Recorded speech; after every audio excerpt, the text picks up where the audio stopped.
So today I want to talk about using corrective exercises to fix faulty movement patterns in the squat, bench press, or deadlift.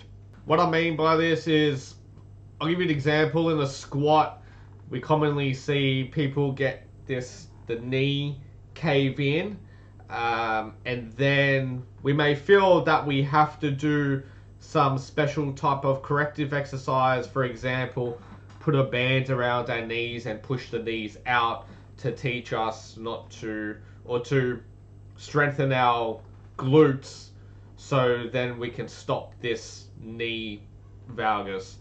So that's what I mean, using some sort of corrective exercise to fix some sort of problem that's going on in these three exercises.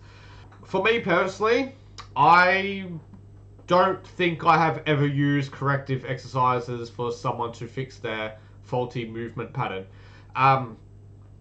If I want someone to fix their faulty movement pattern, I get them to perform the movement correctly. Yes, within a program, like within my program or within my client's program, there's going to be a bunch of exercises which develop full body strength. I do believe that programs should be well-rounded. For example, in a squat, it targets a lot of the quadriceps, but you don't really train much of the hamstrings much. So I would give some direct hamstring work to strengthen that area.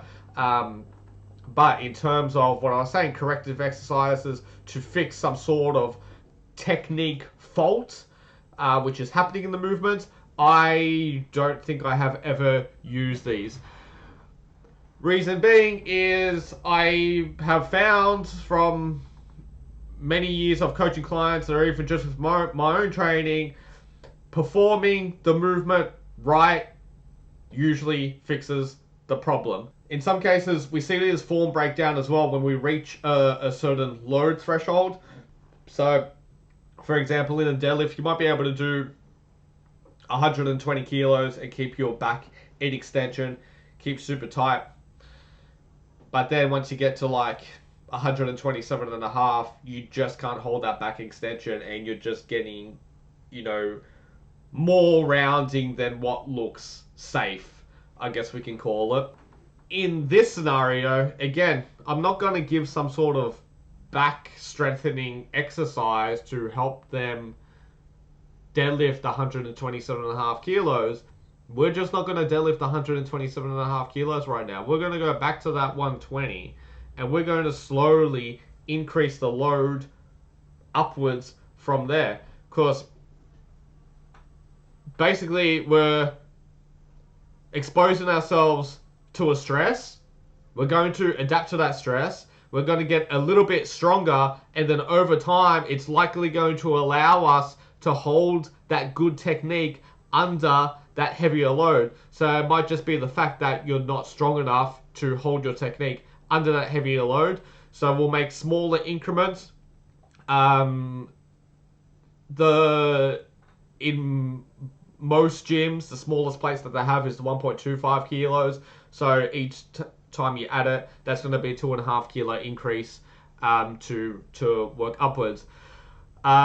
I would highly suggest using micro plates, because then you can just put half a kilo on the side, and you might just find that, 120 kilo you can do, so you do 121. And you can hold your technique on 121. Expose yourself to that 121 kilos. You adapt, you get that little bit stronger, so that when you do 122 kilos, you can still maintain form on that 122 kilos because you were slightly stronger from the week before. Then the week after, 123. Then 124. Then in 7 weeks time, because you've been increasing a kilo at a time, you get to that 127 kilos, and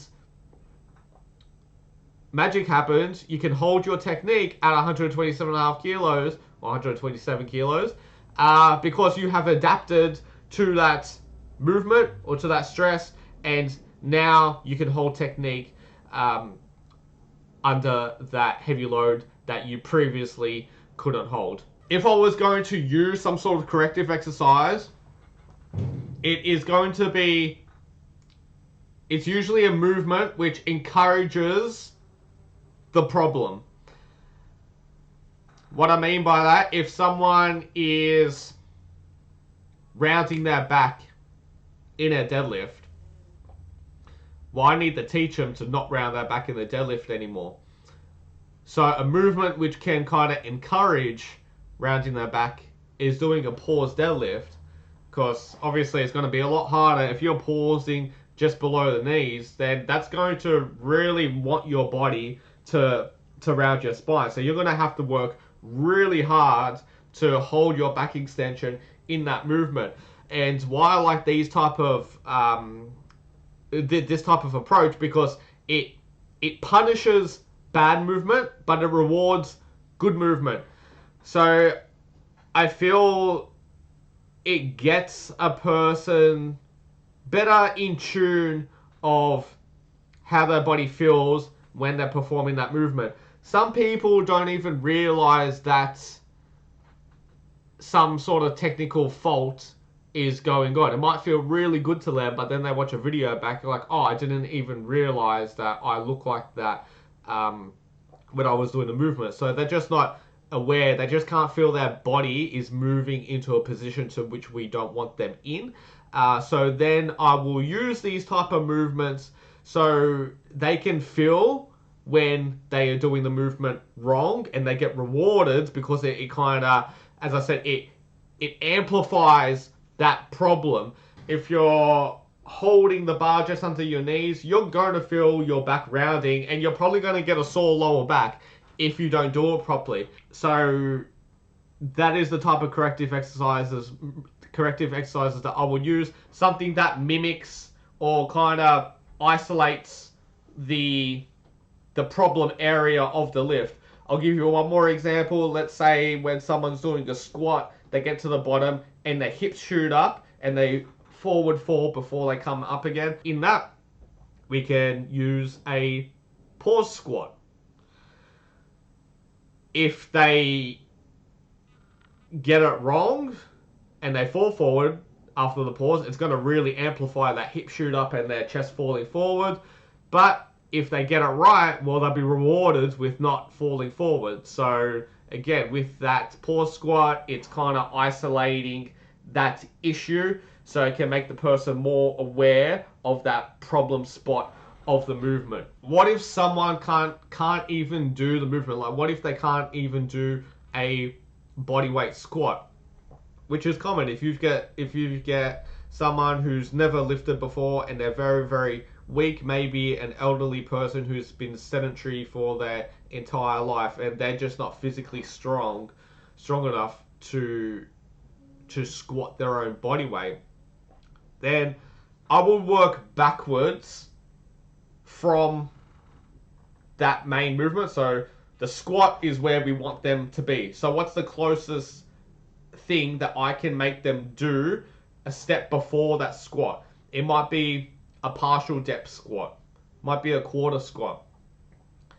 If they can't even do a quarter squat, what's the next thing that I can do that kind of mimics that but takes a little bit of the load off? I might get one of those yoga balls, put it on the wall, and then they can put their back on it, and it gives them some sort of support when they're squatting. That's just one of the many examples they can use. So I would still get them to perform the movement pattern, and I will try to get it as closest to where I want them to be. So I said this is kind of where I want them to be, and then I'll do exercises that work backwards from that exercise, if that makes sense. So just to finish this, I'll just point out that I'm not saying to never ever do corrective exercises, because I never like to make kind of firm conclusions or assumptions of that you should never do something, because in some cases there are time and places when things can be used and shouldn't be used. But for me personally, I have found them to not be very, very useful. And as I said, if I want someone to fix a faulty movement problem, I just get them to perform the movement without doing that faulty movement problem. And then over time, exposing them to that movement performing it right without the issue, they end up getting better at performing it right.